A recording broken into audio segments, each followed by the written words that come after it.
Hadirin ma'asyiral muslimin rahimakumullah, di hikmah yang ke-8 ini musannif yakni Syekh Ibnu At-Tail As-Sakandari dengan begitu lembut, hikmahnya luar biasa sekali.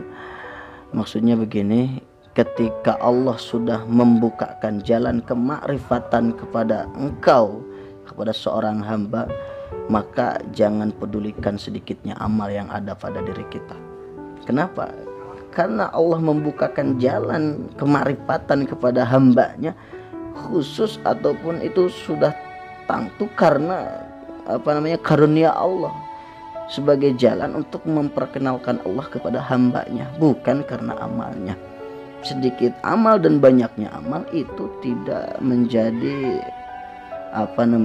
taksir terhadap makrifat kita kepada Allah Subhanahu wa taala. Jalan dekatnya seorang hamba kepada Tuhannya itu ada dua. Yang pertama ada dengan jalan itu namanya inabah. Ada yang kedua dengan jalan istiba. Jalan inabah itu seorang hamba berusaha mendekatkan diri kepada hamba, kepada Tuhannya dengan jalan beribadah yang sungguh-sungguh, puasa setiap hari, tahajud setiap malam, dan melakukan berbagai macam ibadah, mendekatkan diri, zikir dan lain sebagainya, mendekatkan diri kepada Tuhannya, sehingga akhirnya Allah membukakan jalan kemakrifatan karena Allah melihat usaha-usaha ataupun upaya-upaya seorang hamba tersebut mendekatkan diri kepada Allah Subhanahu wa taala. Ada yang kedua yaitu jalan istiba.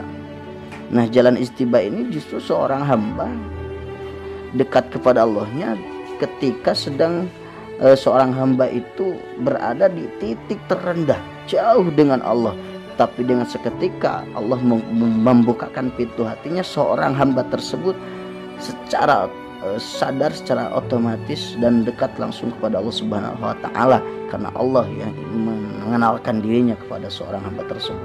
Ini yang dimaksud oleh musannif di dalam hikmah yang ke-8 ini. Maka ketika Allah sudah membukakan jalan kemakrifatan kepada seorang hambanya, maka itu tidak dihitung sedikitnya amal, banyaknya amal, ataupun bagaimana. Karena kemakrifatan yang Allah berikan kepada hambanya itu adalah murni daripada karunia Allah, bukan daripada usaha ataupun upaya daripada seorang. Itu murni sebagaimana Allah memberikan jalan untuk memperkenalkan dirinya kepada hambanya.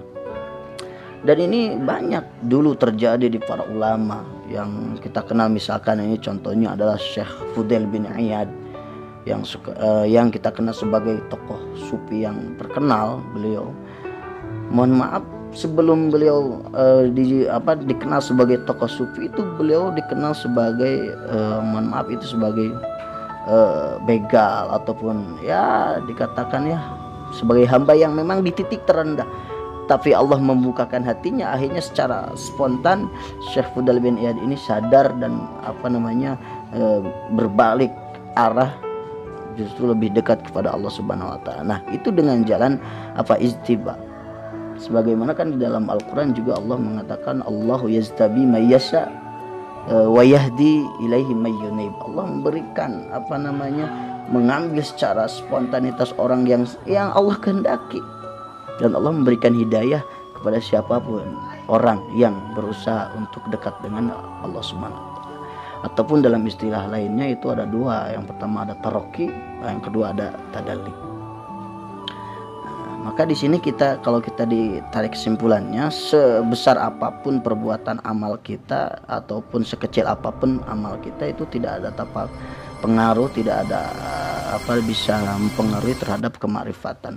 Makrifat itu khusus ataupun itu adalah karunia daripada Allah Subhanahu wa taala, tapi dengan dua jalan. Ada dengan upaya bagaimana kita mendekatkan diri, Allah melihat kita, ada usaha nih dari seorang hambanya, kemudian Allah memberikan jalan kemakrifatan. Ada juga yang sebaliknya, yaitu dengan jalan di mana seorang hamba itu ada di titik terendah, kemudian Allah membalikan hatinya sehingga dekat dengan Allah Subhanahu wa taala. Mudah-mudahan kita ini semua bisa ada dalam lindungan Allah Subhanahu wa taala dan bisa terus mendekatkan diri kepada Allah Subhanahu wa taala.